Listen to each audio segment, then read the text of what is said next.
Ya saudara, kembali lagi di Sapa Indonesia Malam bersama saya Cynthia Rompas. Personel TNI tampak berjaga di gedung DPR MPR RI hari ini. Sejumlah kendaraan taktis juga terparkir di area depan gedung DPR. Penjagaan yang dilakukan TNI ini menyusul pernyataan Menteri Pertahanan Syafri Samsudin yang bilang TNI akan terus disiagakan untuk menjaga kompleks parlemen gedung DPR RI hingga kondisi dinilai kondusif.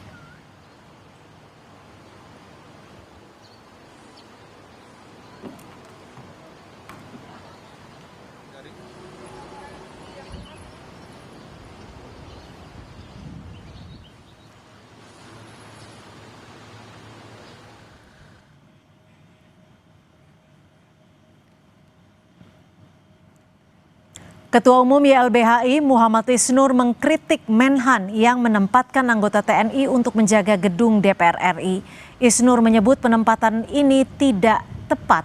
Menurutnya, sesuai mandat konstitusi, TNI bertugas menghadapi ancaman yang mengganggu kedaulatan negara dan tidak menjaga gedung-gedung sipil seperti gedung DPR.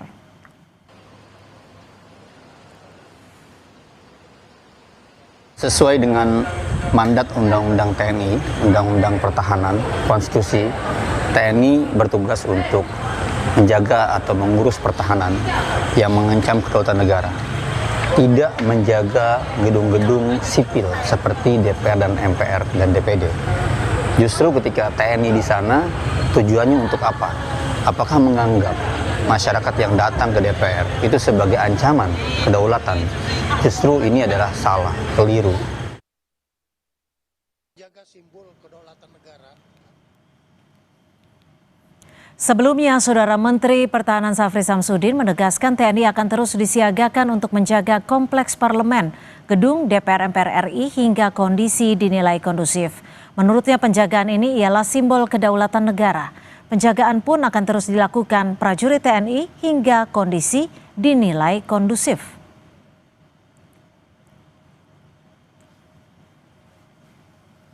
Memang diperlukan kita.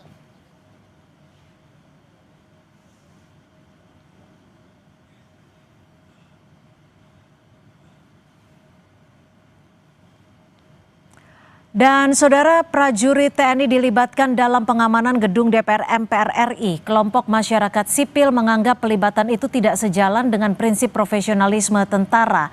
Kita akan bahas bersama Kepala Badan Intelijen Strategis TNI 2011 hingga 2013 Soleman Ponto dan juga pengamat militer sekaligus Ketua Badan Pekerja Sentra Inisiatif Al-Araf dan juga Syarif Hasan sudah bergabung bersama kami di sambungan Zoom. Tapi sebelum kita memulai dialog, kita akan dengarkan pernyataan dari Menhan. TNI akan menjaga simbol kedaulatan negara di DPR. Jadi saya sudah menyetujui dan Panglima akan menindaklanjuti bersama para kepala staf bahwa instalasi DPR akan dijaga oleh TNI. Sampai dengan tadi katanya kondusif, ya, lebih kondusif lagi. Jadi artinya saat ini masih belum kondusif ya Pak? Ya, terserah penilaian situasi. Kalau memang diperlukan kita harus ada di tengah-tengah rakyat.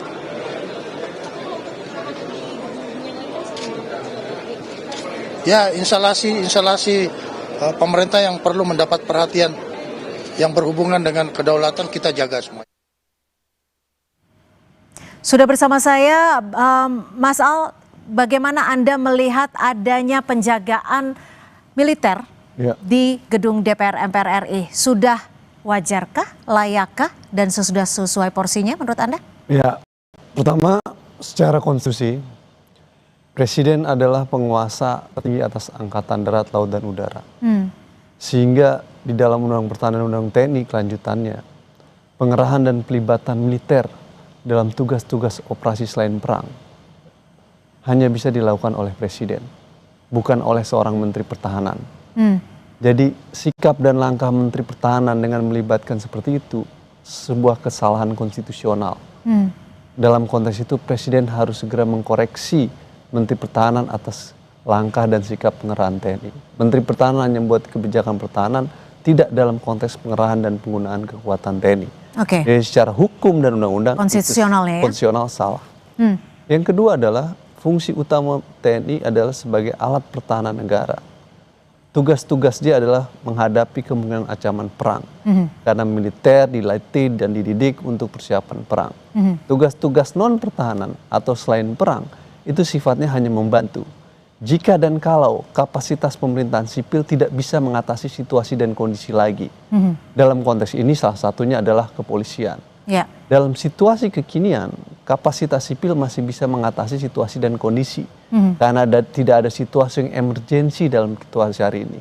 Dalam kondisi normal hari ini. Oke. Dan kapasitas sipil dalam kepolisian pun tidak meminta perbantuan itu dalam konteks kepada Jadi presiden. menurut Anda ini suatu hal yang berlebihan? Sesuatu hal yang berlebihan. Karena dalam situasi normal seperti ini, militer seharusnya tidak masuk menjaga wilayah itu. Yang ketiga adalah, ini tidak sejalan dengan suara rakyat gitu ya. Oke. Masyarakat menginginkan dengan agenda 17+8, militer ditarik dari wilayah sipil dan kembali ke barat. Karena menurut masyarakat ini situasinya normal dalam situasi normal. Gitu. Oke. Dengan melibatkan militer berada di gedung DPR, itu sama saja meletakkan bahwa masyarakat yang melakukan demonstrasi adalah sebagai ancaman gitu. Iya. Padahal masyarakat adalah bagian dari rakyat yang ingin berpartisipasi dalam demokrasi. Hanya ingin berkomunikasi kepada perwakilannya di kursi DPR MPR. Ini semakin memperburuk situasi politik. Oke, ditahan sampai di situ. Bang Al, saya juga akan mencoba ke Pak Soleman. Pak Soleman, sebenarnya ancamannya realnya seperti apa sih sampai harus menempatkan militer di gedung parlemen? Ancaman realnya apa? Yang jelas yang tahu ancaman real itu intelijen. Oke. Pasti itu ada berita intelijen yang masuk bahwa ada ancaman. Sehingga diperlukanlah itu. Tadi kan Pak Syafri jelas itu. Itu lambang-lambang kedaulatan. Karena salah satu tugas TNI itu adalah menegakkan kedaulatan, menjaga keutuhan wilayah, melindungi segenap bangsa. Itu tugasnya.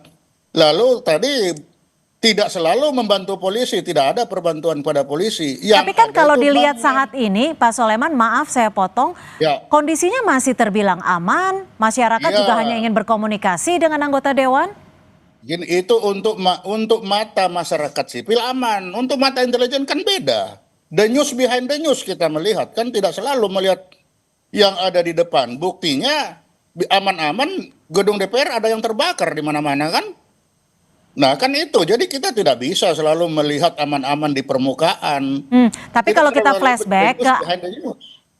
flashback ke kericuhan di Agustus lalu, itu kan memang ada indikasi tidak tersampaikannya keinginan rakyat untuk bertemu dengan wakilnya. Iya, boleh kan itu, tapi kan tidak sampai bakar-bakar. Yang ditakuti kan sampai bakar-bakar. Ya bakar-bakar pasti bukan orang-orang yang ingin bercerita dengan DPR kan.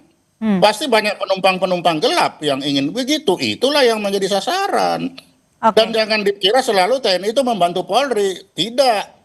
Kita bisa lihat pasal 7 ayat 2 huruf ABCDE, huruf E. Mengamankan objek vital nasional yang bersifat strategis. Salah satunya apa? Gedung DPR.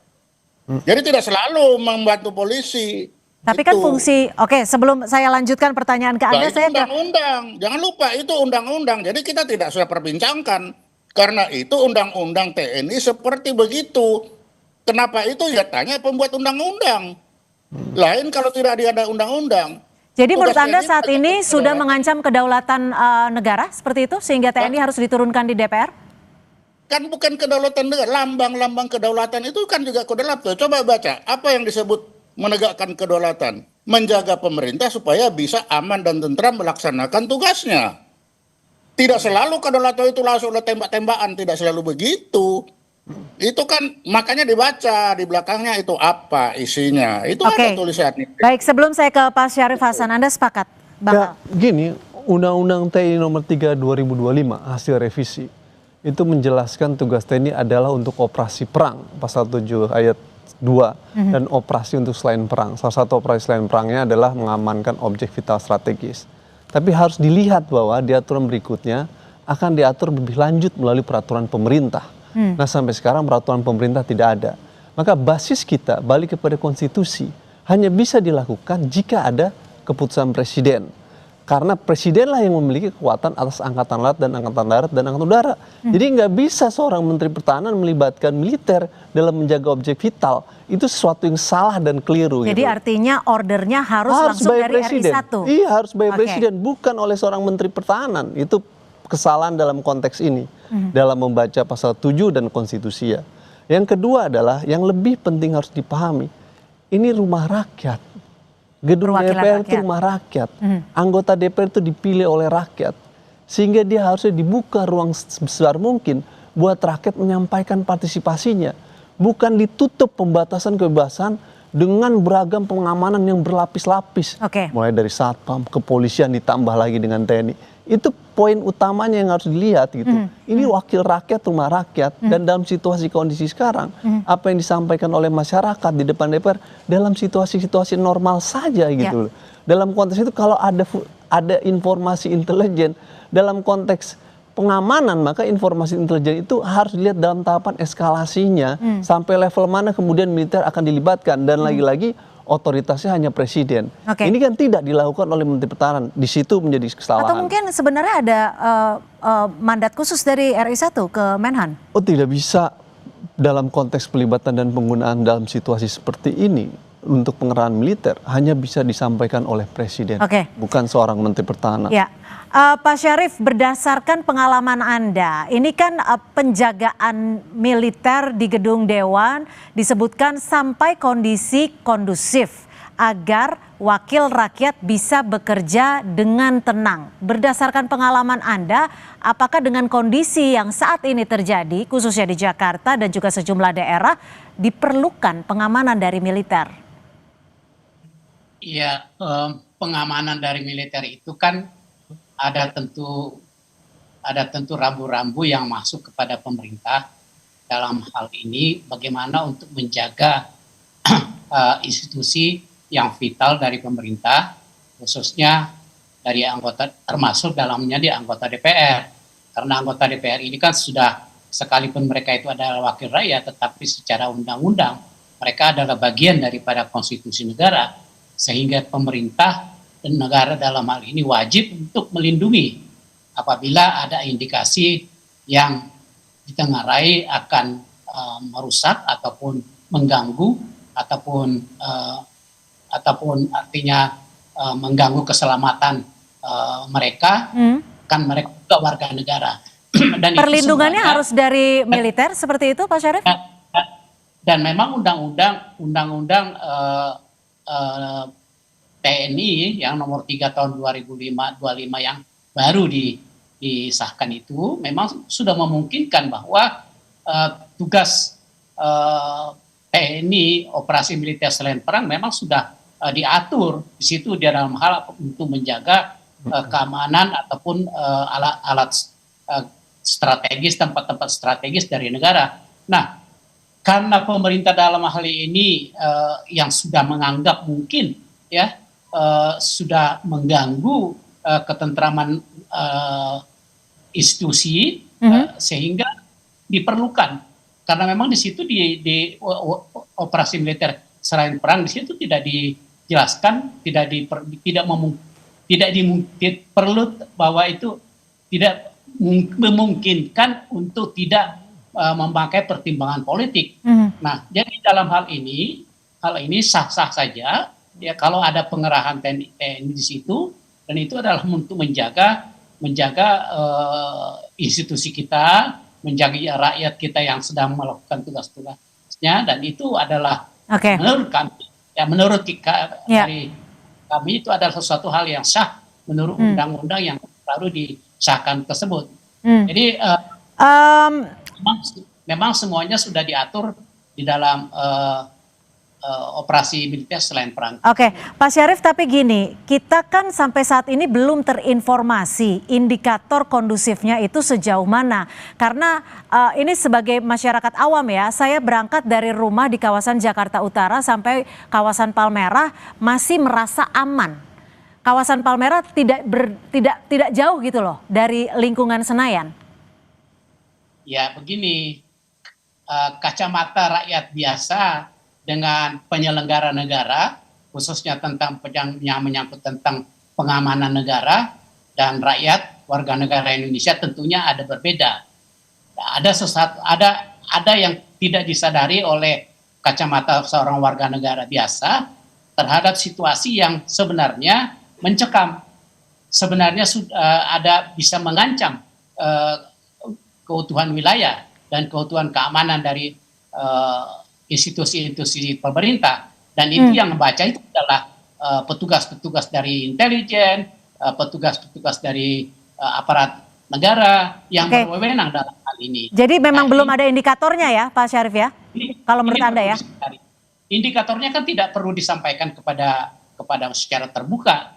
Kan kalau itu bukan lagi sebagai intelijen ya. Kalau intelijen itu kan bekerja tidak perlu harus diekspos, tetapi bagaimana mencegah atas informasi tersebut, bagaimana agar potensi yang ada itu tidak terjadi. Jadi sekali lagi kacamata sebagai orang awam dan aparat itu tentunya berbeda, dan aparat tentunya dalam hal ini menjalankan tugas sesuai dengan undang-undang TNI yang terbarukan. Ya, Pak Soleman, kalau memang tadi Bang Al sudah sempat menyampaikan bahwa seharusnya perintah ini disampaikan langsung oleh RI1, bukan oleh Menteri Pertahanan. Bagaimana menurut Anda? Tapi dijawabnya usai jeda. Tetap bersama kami di Sapa Indonesia Malam.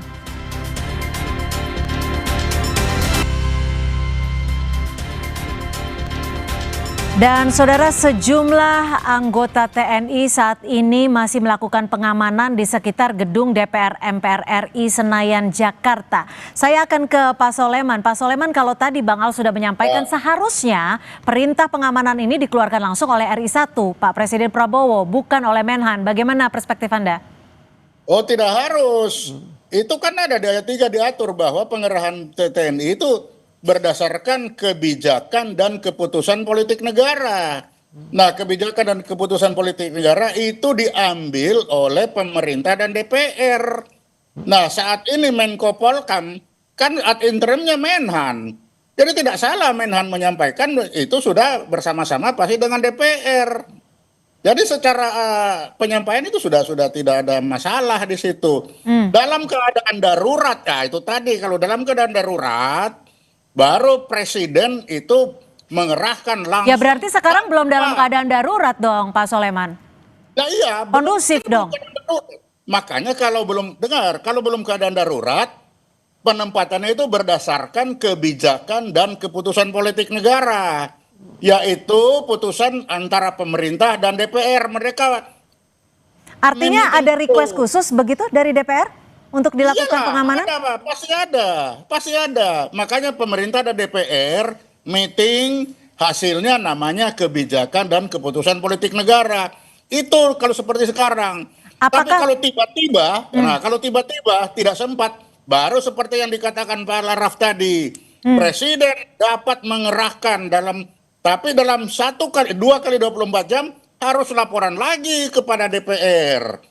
Belum selesai, bagaimana? Saya lanjut atau tidak? Nah, itu. Pertama, jadi ada itu. Saya rasa Pak Sulaiman Ponto ini membaca Undang-Undang TNI yang lama. Ini Undang TNI 34 2004. Di mana pasal 7 ayat 3 menyebutkan harus mulai kebijakan keputusan politik negara. Yang dimaksud itu adalah keputusan presiden dengan pertimbangan DPR. Dijelaskan di dalam pasal 7 Undang-Undang TNI yang lama. Kalau yang baru, sayangnya di Undang-Undang yang baru, tadi dulu Pak. Di Undang-Undang yang baru, pasal 7 ayat 3 itu udah dihapus.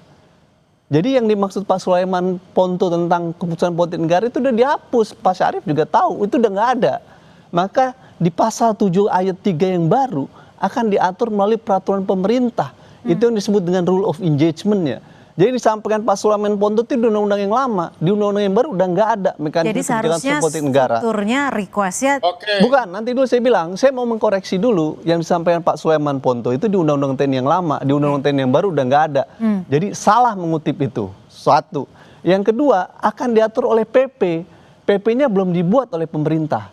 Maka kalau PP belum dibuat, kita ngelihat kemana secara aturan hukum. Bukan saya dosen hukum. Maka balik ke konstitusi dan Undang-Undang 3 2002. Yang menyebutkan bahwa presiden penguasa kekuasaan atas angkatan darat, laut, dan udara. Sehingga pengerahan kekuatan semua angkatan udara untuk tugas perang dan non perang itu hanya ada di presiden. Oke. Itu bukan di Menteri Pertahanan. Oke. Di Undang-Undang 3 2002 tentang Pertahanan Negara, tugas Menteri Pertahanan hanya membuat kebijakan pertahanan negara, tidak mengerahkan kekuatan militer. Jadi itu jelas gitu.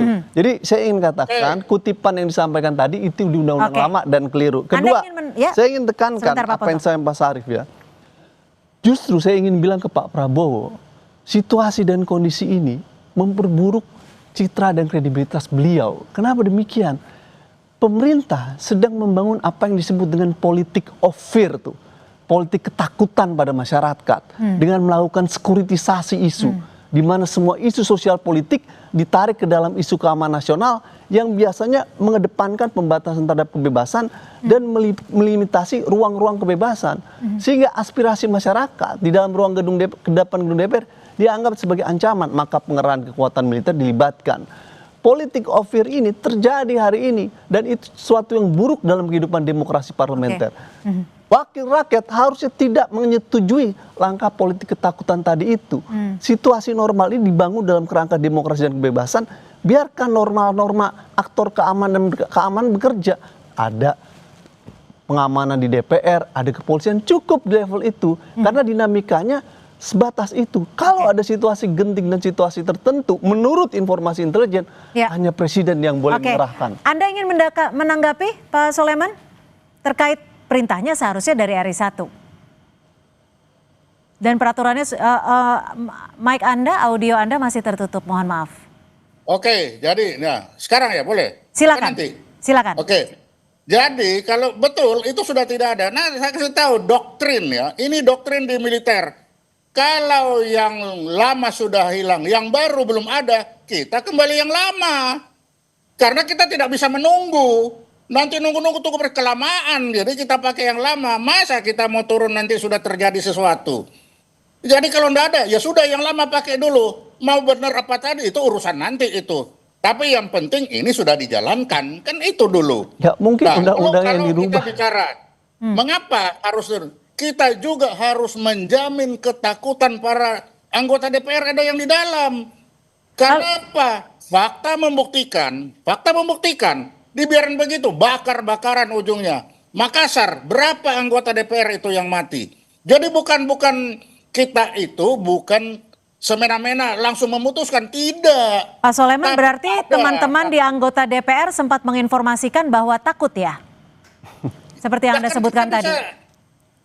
Kita bisa merasakan, Pak Sarif bilang, ngapain kita kasih tahu? Kalau kasih tahu, tetapi kan itu tadi, kita harus menjamin. DPR itu bukan bangunan asal bangunan, satu itu lambang kedaulatan.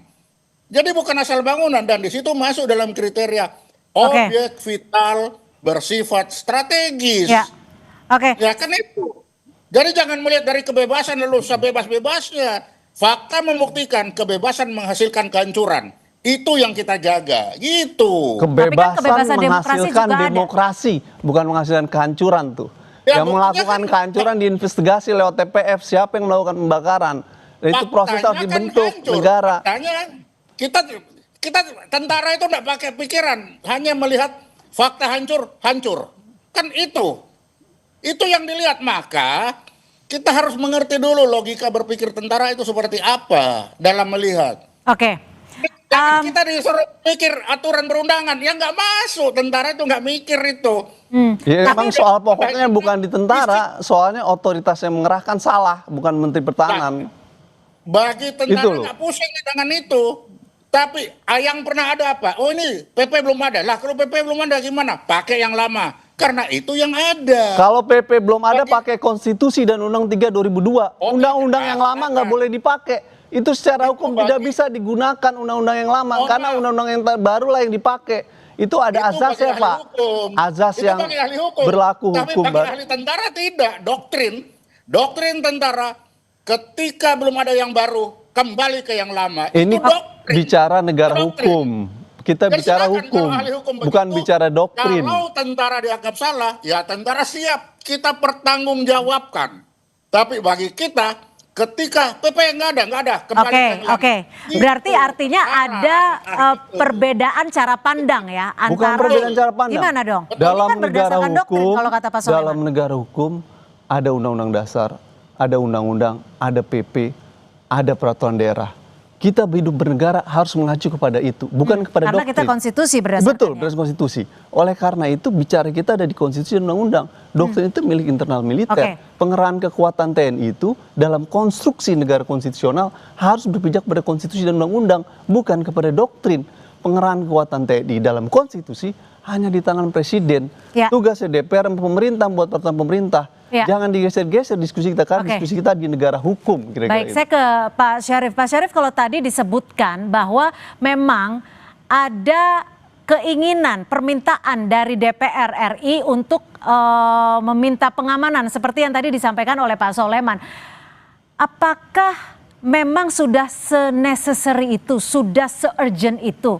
Karena kan kalau kita lihat sendiri gedung dewan, anggota parlemen itu seharusnya bisa berkomunikasi dengan rakyat. Karena yang kita junjung tinggi di sini adalah juga demokrasi. Gimana Pak Syarif menjawab itu?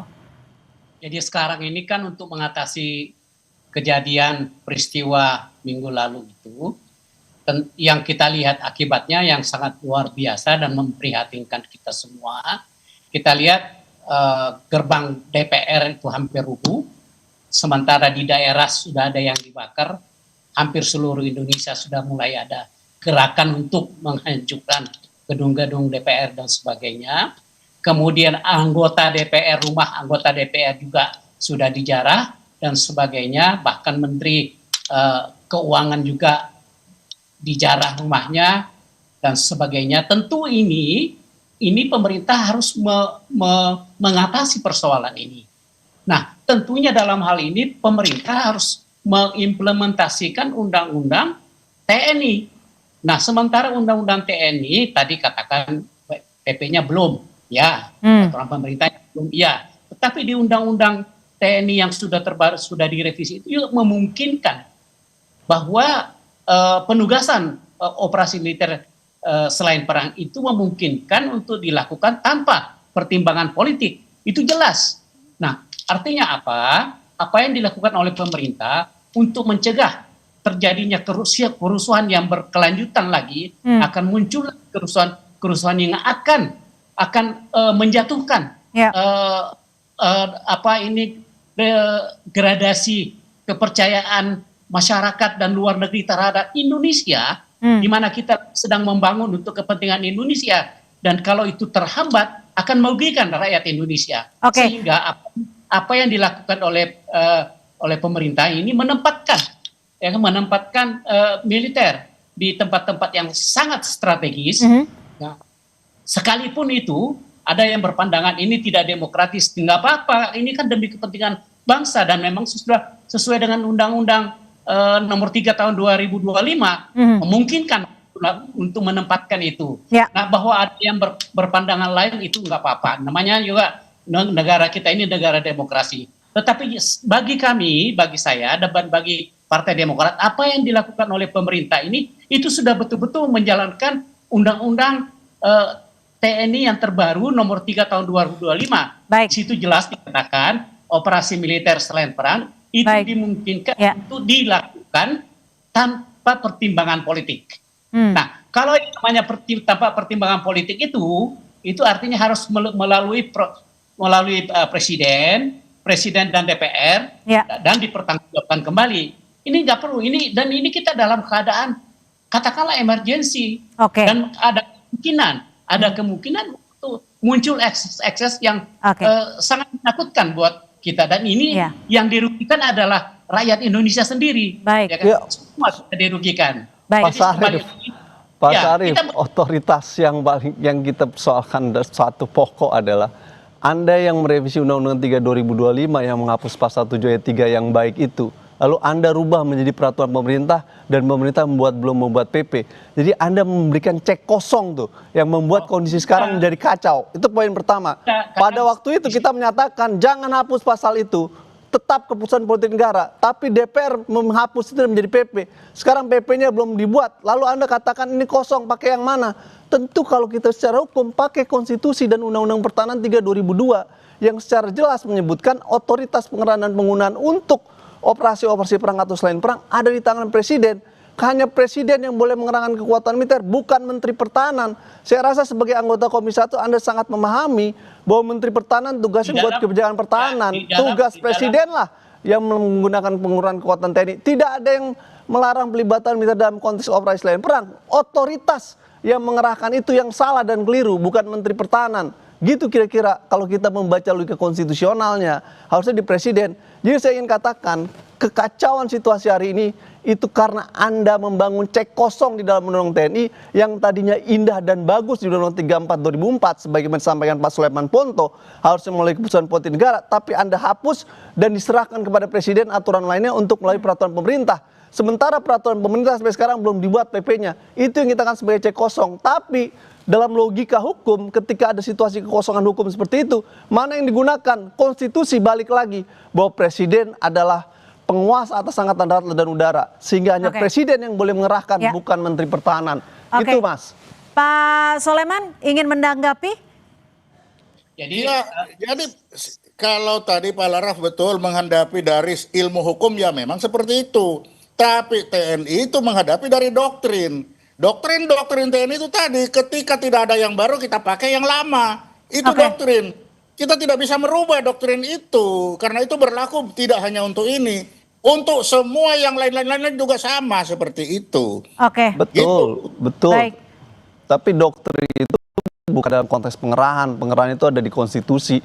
Kita tidak berpijak pada doktrin, Pak, gitu. Doktrin itu urusan internal TNI. Ini berlaku bagi militer itu. Ya, tapi bukan karena doktrin itu kemudian militer bisa bergerak begitu saja untuk mengatasi semua hal. Tetap berpijak kepada presiden. Karena kita bicara dalam konteks negara hukum dan negara konstitusi. Baik, sayang sekali waktu kita sudah habis dalam dialog di sesi ini. Nanti mungkin akan ada sesi berikutnya untuk kita membahas lebih lanjut terkait pengamanan militer di gedung parlemen, di gedung DPR Senayan.